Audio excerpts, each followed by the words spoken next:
Dalam sebuah webinar yang diselenggarakan oleh pemerintah Provinsi Banten di awal era new normal ini, saya diberi kesempatan untuk berbicara mengenai pentingnya keberadaan seorang corporate lawyer dari kacamata seorang praktisi hukum.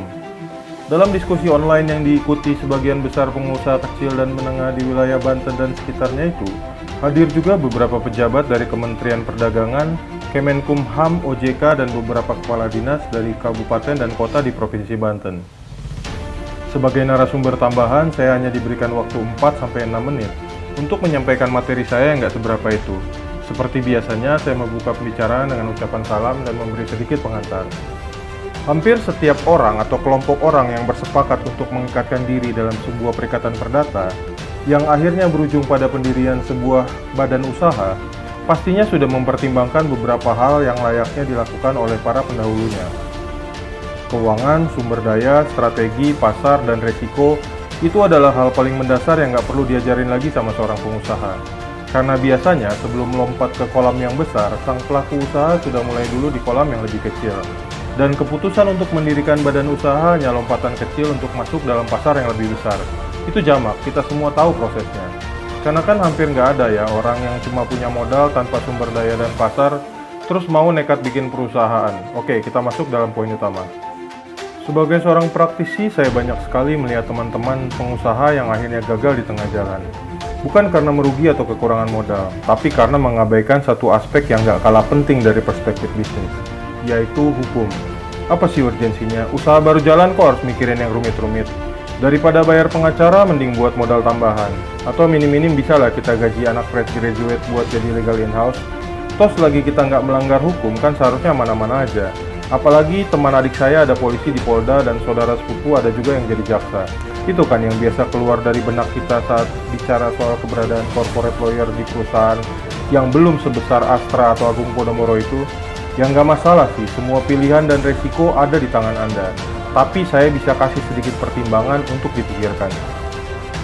Dalam menjalankan usaha, Anda akan selalu berhubungan dengan Undang-Undang Perseroan Terbatas Nomor 40 Tahun 2007, terutama bila Anda membuka diri sama hadirnya investor baru. Lalu ada Undang-Undang Pokok Agraria Nomor 5 Tahun 60 bila Anda mau menyewa, membeli, membuka lahan baru, mengambil hasil alam, apalagi kan nggak semua lahan punya peruntukan yang sama ya. Kalau bisnis Anda cuma pakai ruko sewaan, rasanya sih aman, tapi kalau sewa ruko kan sekarang nilainya gila-gilaan. Lanjut lagi ada Undang-Undang Perindustrian Nomor 3 Tahun 2014 buat Anda yang usahanya terkait sama manufaktur dan perakitan. Undang-Undang Perdagangan Nomor 7 Tahun 2014 buat Anda yang usahanya terkait sama jual beli. Kalau yang ini hampir mutlak ya, kan hampir semua bidang usaha melakukan transaksi jual beli. Terus buat Anda yang usahanya terkait jasa keuangan ada Undang-Undang OJK Nomor 21 Tahun 2011. Ditambah Undang-Undang Perbankan Nomor 7 Tahun 92 yang diubah dengan Undang-Undang Nomor 10 Tahun 98 kalau usahanya mulai mengarah sama urusan simpan pinjam. Selain itu kalian juga harus memperhatikan Undang-Undang Larangan Praktek Monopoli Nomor 5 Tahun 99 biar tahu batasan monopoli, oligopoli, pengaturan harga, kartel, dan lain-lain. Ada juga Undang-Undang Hak Cipta Nomor 28 Tahun 2014 karena banyak desain, model, atau ide apapun yang terkait dengan kekayaan intelektual sekarang sudah dipatenkan dan pelanggaran akan hal itu dampaknya bisa buruk buat bisnis Anda. Oke, kita lanjut lagi.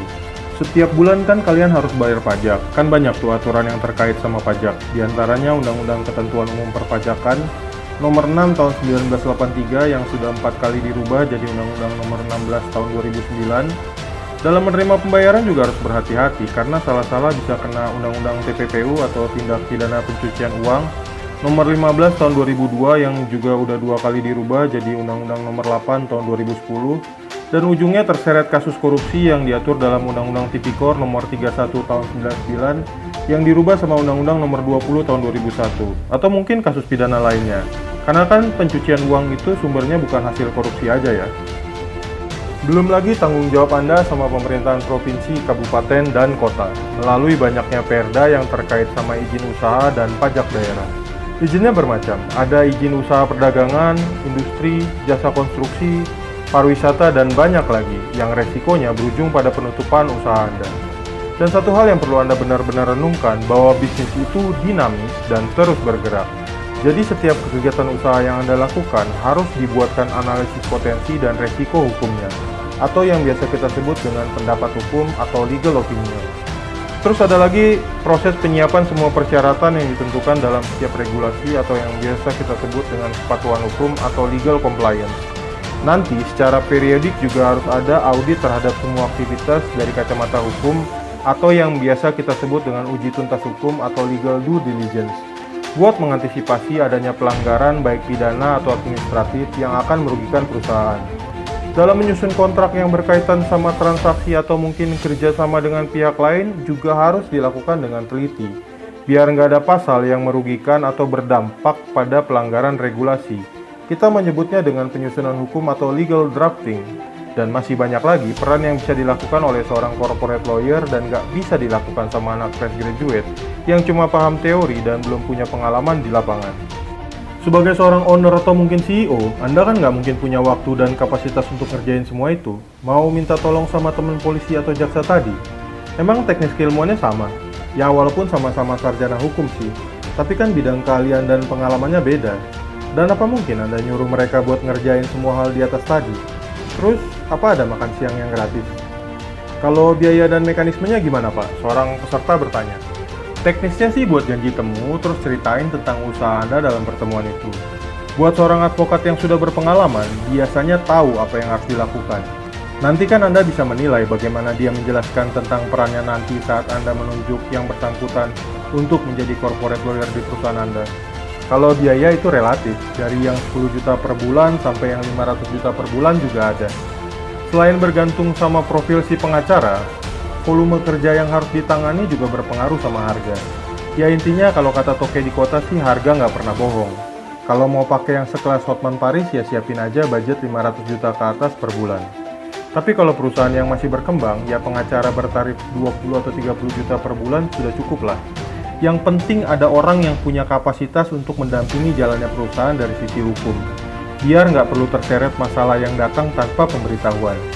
Karena pastinya Anda kan perlu tenang dalam membangun usaha, tanpa khawatir ditangkap KPK atau dicabut izin usahanya. Dan semua perjuangan selama ini hancur sia-sia aja. Sementara itu dulu ya dari saya, kenali hukum, jauhi hukuman. Saya si Batak dari Pulau Jawa, sampai jumpa pada video selanjutnya.